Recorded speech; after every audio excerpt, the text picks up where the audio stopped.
आज हम बात करेंगे दो ऐसी फिल्मों की जो भले ही अलग-अलग साल में आई, लेकिन उनमें एक समानता थी।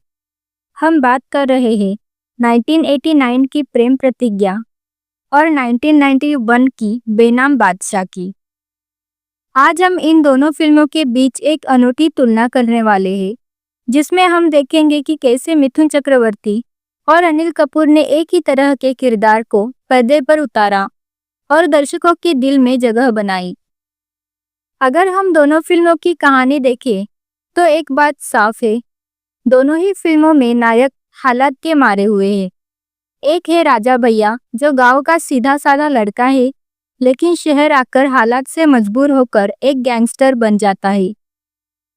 तो दूसरा है अनाथ, बचपन से ही गुंडागर्दी की दुनिया में फंस जाता है।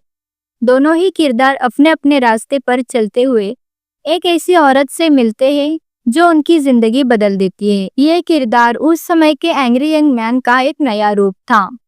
ये अमिताभ बच्चन के विजय से अलग थे।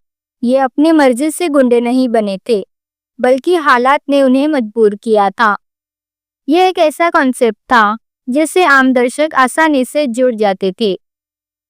यहाँ असली दिलचस्प बात यह है, दोनों फिल्मों में हीरो ने भले ही एक जैसा किरदार निभाया, लेकिन उनके अभिनय का तरीका बिल्कुल अलग था। मिथुन का अभिनय प्रेम प्रतिज्ञा में बहुत ही स्वाभाविक और सहज था। उनके किरदार में एक गांव की सादगी थी, जो धीरे धीरे एक शहर के गैंगस्टर में बदल जाती है। मिथुन ने राजा भैया के दर्द को, उसकी लाचारी को और उसके गुस्से को अपनी आंखों से दिखाया। उनका गुस्सा भी बहुत शांत और गहरा था, जो दर्शकों को सीधे दिल तक छू गया। उनके किरदार में एक तरह का भोलापन था, जिसे लोगों ने बहुत पसंद किया। दूसरी तरफ अनिल कपूर का अभिनय बेनाम बादशाह में ज्यादा जोशीला और नाटकीय था। अनिल का किरदार हमेशा जोश में रहता था। उनका गुस्सा तेज और खुले तौर पर नजर आता था। उनका किरदार ज्यादा एक्शन से भरा और ग्लैमरस था। अनिल ने अपनी एनर्जी और जोशीले अंदाज से इस किरदार को यादगार बना दिया। उनके डायलॉग बोलने का तरीका और बॉडी लैंग्वेज उनके किरदार को एक अलग ही पहचान देते थे। आप कह सकते हैं कि मिथुन ने किरदार की आत्मा को पकड़ा, जबकि अनिल ने उनकी स्टाइल और ऊर्जा को। यहाँ एक और महत्वपूर्ण बात है, मिथुन का किरदार राजा भैया दर्शकों को अपने जैसा लगा। वो गांव का एक सीधा साधा आदमी था, जिसे शहर के क्रूर सिस्टम ने मजबूर किया। ये किरदार एक आम आदमी की कहानी कहता था, इसीलिए लोग उससे भावनात्मक रूप से जुड़ गए। वही अनिल कपूर का किरदार ज्यादा फिल्मी और हीरो जैसा था। वो एक स्ट्रीट स्मार्ट लड़का था, जो अपनी दुनिया का बादशाह था। उसका अंदाज और स्टाइल दर्शकों को ज्यादा एंटरटेन करता था। ये एक ऐसा किरदार था जिसे लोग हीरो के रूप में देखना पसंद करते थे। ये दोनों ही अप्रोच कामयाब थे, लेकिन अलग अलग तरह से।